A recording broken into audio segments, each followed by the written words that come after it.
it's time for another Fairy Tale Corner with Bangity, and I want to know who's tired of this movie? Let it go! If you are, then shame on you. I will never get tired of this story because it's amazing. But hopefully I'll be able to put a refreshing spin on it today because I'm going to be talking about the story that it's based on, The Snow Queen by Hans Christian Andersen. That is not another book. A brief bio. So Hans Christian Andersen was a writer in the early 19th century, and he wrote a bunch of stuff like travelogues and novels and short stories and other things, but we know him mostly today for his little kid stories, the fairy tales that he wrote.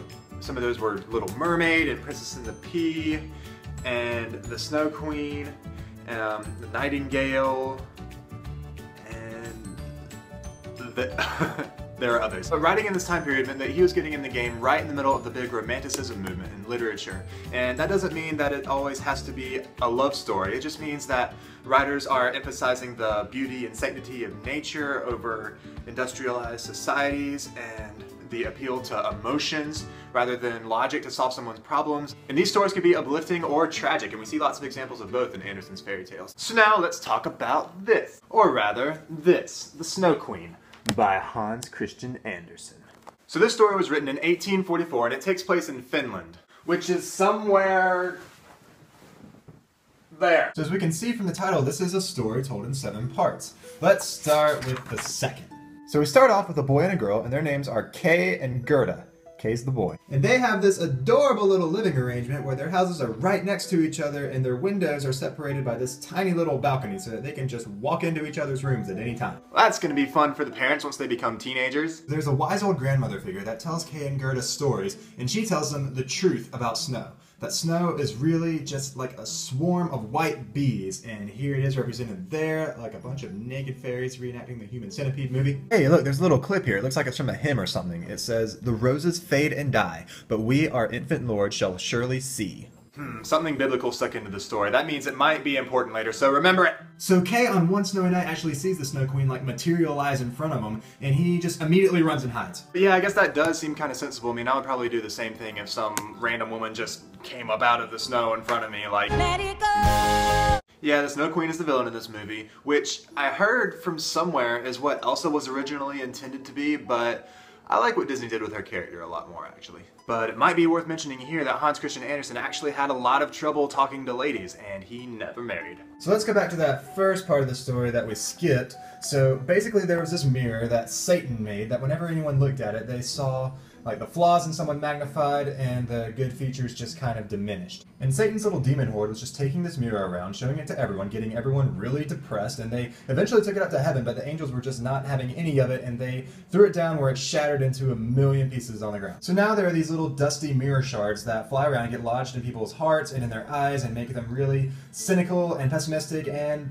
basically it's puberty. And who just happens to get one of these shards lodged in his heart and his eye but Kay. So now Kay just instantly becomes a huge jerk and he doesn't have time for Gerda anymore. He'd rather go hang out with his new friends who like to do extreme sports downtown. Their big source of entertainment now is tying their sleds to the back of sleighs and letting them tow them through the town square, which sounds kind of awesome, but these horses are probably only going like 2 miles an hour, so woo! And Kay, as we'll see in the rest of this story, is a genius. Like, oh my god, he's so smart. He ties his sled to the back of a sleigh of some random hooded person who no one's ever seen before, and is immediately abducted. And can you guess who the person is? The Snow Queen? I bet you'll never guess who it is. It's the Snow Queen. Alright, you give up? Snow Queen. She's revealed to be the Snow Queen. And she and Kay, who's a child, have this oddly intimate interaction where she tells him to creep under her fur and starts kissing him to warm her up and stuff, and Kay has apparently gotten over his fear of women because he's pretty okay with this. Well, that's puberty for ya. The Snow Queen child abductor takes Kay off to her little ice fortress of solitude, and Gerda is really upset by this, even though Kay has been kind of a douchebag to her lately, and she goes on this epic quest to save him. Well, it gets epic after she escapes this weird old lady who kidnaps her immediately after she steps out of the village and tries to imprison her in this garden. Stay away from strangers! No roses though, because the old lady somehow knows that they will remind her of Kay and make her want to leave. Luckily, Gerda cries convenient magic rose growing tears, and she grows a bush of roses, and is reminded of Kay, and then wants to leave, and then does. And then she talks to some crows, meets a cool prince and princess who give her these really nice clothes and this really nice carriage, and then she's set upon by a band of robbers and is immediately abducted again. Geez, can anyone in this story go one day without getting kidnapped? But it works out because she meets this little robber girl, and even though she steals all of Gerda's clothes and stuff, but she does give her food and a horse and stuff and send her on her way.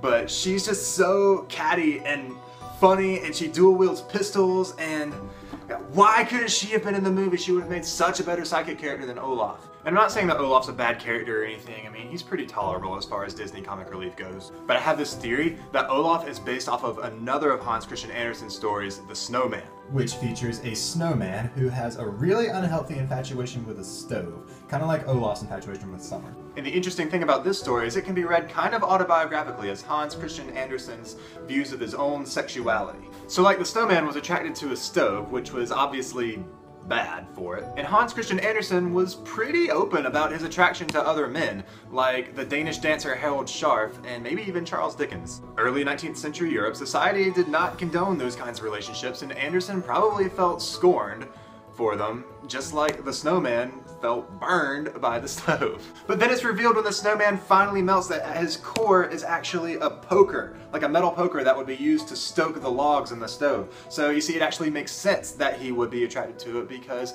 he has it within him. He has something that goes naturally with the stove. Hans Christian Andersen talked about a certain femininity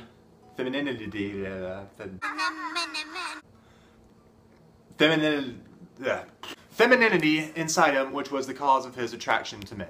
He wrote once in a letter to Edvard Cullen, "My sentiments for you are those of a woman. The femininity of my nature and our friendship must remain a mystery." So back to that other story, Gerda travels all the way to Lapland, which is like northern Finland, like way northern Finland, and that's where the Snow Queen's castle is. And look, she does it without shoes or gloves, but she is such a little trooper, bless her heart. And even when the snow around her starts to transform into terrifying dragons and stuff, she summons an army of angels to fight them by breathing. Well, okay, technically she does it by praying, but it's her smoky breath that actually transforms into the angels. So now we're finally at the castle and we're ready for Gerda's epic face-off with the Snow Queen. Well, no, actually the Snow Queen decided to go snow on some volcanoes for a little while, so she's not there, but she left Kay at the palace and has basically been keeping him occupied with one of these. But Gerda sees Kay and immediately runs and sobs all over his chest. Oh, come on, Hans, you were doing so well with pleasing the feminists. But Gerda's magic witch tear thaws the mirror fragment that had become frozen like a block of ice in Kay's heart. Ha, just when you were starting to think these two stories had nothing in common. And hey, look, there's that hymn thing again. It must be really important. And so the spell's broken and Gerda basically tells Kay to get off his ass and they run back to Hogsmeade. And apparently it's been like 10 years since they left because they get back and the book says that they're grown-ups. And then it ends with that hymn thing again. And there they both sat. Grown up and yet children, children at heart, and it was summer, warm, pleasant summer. And here's some baby snow fairies with demon tails and demon horns. So, what the hell did we just read? Well, I think that the take-home message from this story is basically don't grow up because grown-ups are cynical and douchey. Or at least hold on to your inner child. And it was summer, warm, pleasant summer. It's the summer of Kay and Gerda's lives, and they've learned the importance of always cherishing that inner child.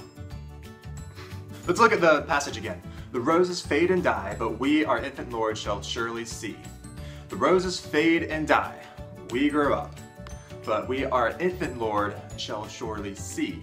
So it's the infant Lord, not just the regular Lord, so it's, you know, the young God looking at us and saying that it's okay for us to embrace that inner child and be young at heart. Yeah. So good at literature. And you know, we still tell kids that today. You know, like, don't grow up too fast. And you know, this is one of the reasons why I think it's really fascinating to study fairy tales, because if you want to know what a society was like and what a society valued, look at the stuff that they were shoving into their kids' heads. And then we can see how we as the human race have changed over the years and the generations, or in some cases stayed the same. So that's all I have for you today, guys. Thank you for watching. Go read this story because honestly I just glossed over it and there's a lot of really good stuff in here. This whole book, actually. Be sure to like this video, subscribe to my channel, follow me on Twitter, the links are below, and send me suggestions for other fairy tales that you want me to review in future episodes. So, thank you guys. Watch out for wild fairies.